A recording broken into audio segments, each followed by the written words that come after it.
Senators have voted to temporarily extend the U.S. debt ceiling. The agreement reached between Democrats and Republicans raises the country's debt limit by $480 billion, which the Treasury Department says will cover the country's debt obligations until December 3rd. That's the same day that the short-term government funding bill will also expire. For more, I want to bring in Sean Sullivan. Sean is a CBS News political contributor and a White House reporter for The Washington Post. Sean, this measure has now passed the Senate, but that's not the end of the road. Tell us what's next. Yeah, it's definitely not the end of the road, Lana. The House now would need to pass this bill. And we saw earlier today Speaker Pelosi in a letter to her Democratic colleagues indicating that she would be willing potentially to bring them back into session to do that. Once that happens, then the bill goes to the White House. And there's a little bit of uncertainty earlier in the day about whether the president would accept this deal. I was traveling with President Biden today on Air Force One during a trip to the Chicago area, and late in the day, the White House did ultimately say, we will sign this thing. So it is on a path to eventually being enacted, probably in the near future right now, but it does have to clear and check a few more boxes before it ultimately is signed into law. Yeah, we know that this was not quite the agreement that President Biden was hoping for, but still, 11 Republicans had to vote in favor of a procedural motion before this bill could move to a final vote. Sean, I'm wondering, do we know how these 11 Republican senators were picked and what positions they actually hold on the question about the debt limit?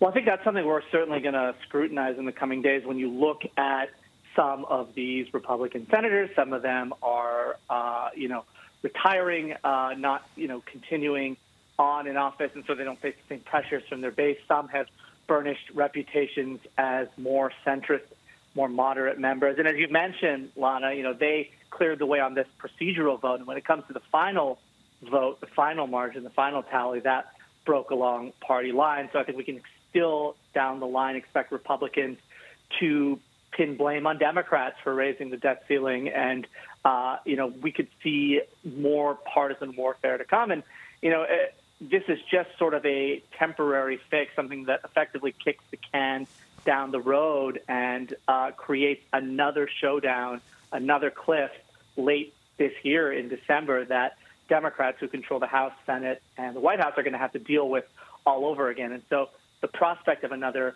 nasty partisan showdown is right there in front of us right now. It may not happen tomorrow or next week, but it looks like it could happen in the not too distant future.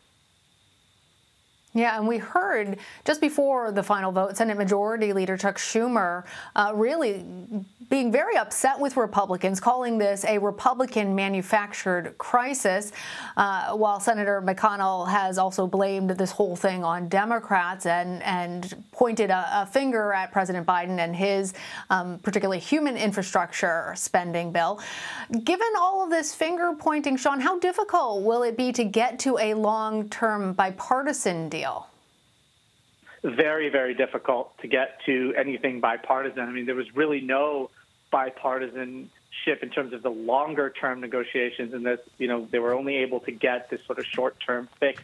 And the fight that we saw play out over the past few days here really is an indicator of just how far these parties are apart on a wide variety of issues. The polarization that we have seen over the first few months of the Biden presidency has been very raw, very strong, very fierce in a lot of ways. In some respects, Republicans and Democrats have found ways to agree on things. The president got some Republicans to vote for his infrastructure bill, and now he's touting that as a bipartisan infrastructure bill. But on a lot of other issues, Republicans and Democrats have been fiercely critical of each other.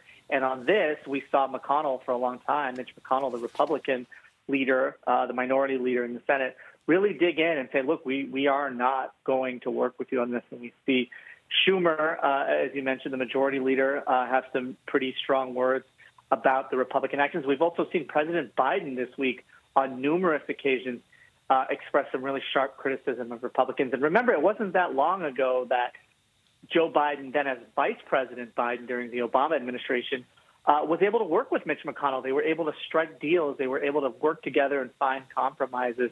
We see a very, very different situation in today's Washington, Lana. And I think this debt ceiling fight really is indicative of the partisan warfare that has gripped the government right now.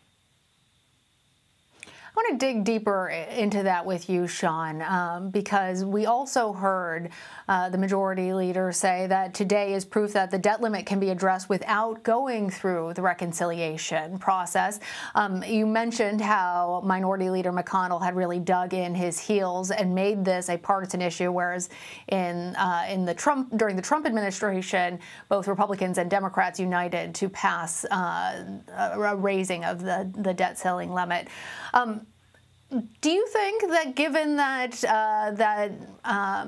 Senator McConnell actually blinked first, as some are characterizing his actions on this, that Democrats will need to ultimately pass this through reconciliation, or come December, might we just be going through the exact same thing? Well, I think they could be left back in the same place where they have to figure out whether they want to use reconciliation. It was very clear that the president, when he was asked about it this week, did not favor that path. Senate Majority Leader Schumer had made clear in recent days that he didn't favor that path either. We heard President Biden say, look, this would make things long and complicated. But on the other side, you have Mitch McConnell, the minority leader, saying, hey, here's a path. You should use it. It's not clear how this ends. I think it's to be continued is really the takeaway from today, because Democrats might ultimately face another decision in December where they have to do this, if it is the case that Republicans hold together. If Democrats are able to pick off some Republicans, then it's a different story. Then they might be able to pass this. And I think they will. They already are sort of pointing to today and saying, look, we don't need to use these special procedural maneuvers to pass this thing. The votes are clearly there. You guys will work with us.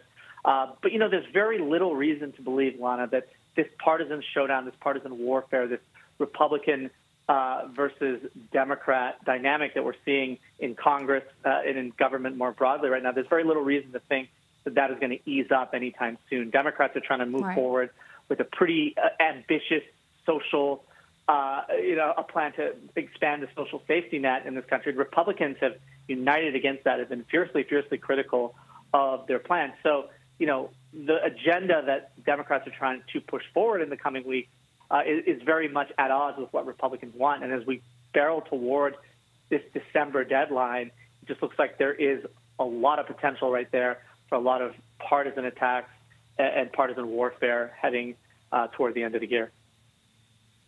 Yeah, definitely no indication that the partisanship has lessened at all in Washington. Given all of that, Sean, is President Biden likely to play a big role in their next round of negotiations?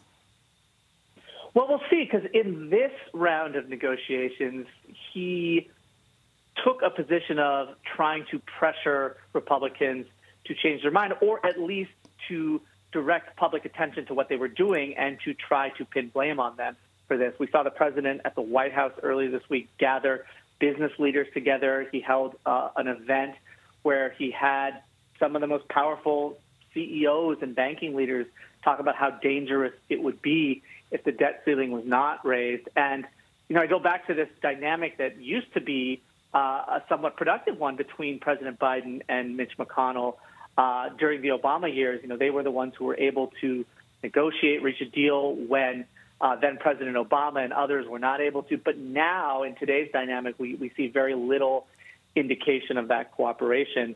They certainly have a record of talking to each other, of working with each other, but we just didn't see that surface at all. And we saw the president sort of play this public role where he was saying, hey, look at what the Republicans are doing. This is not right. In his view, this is not fair.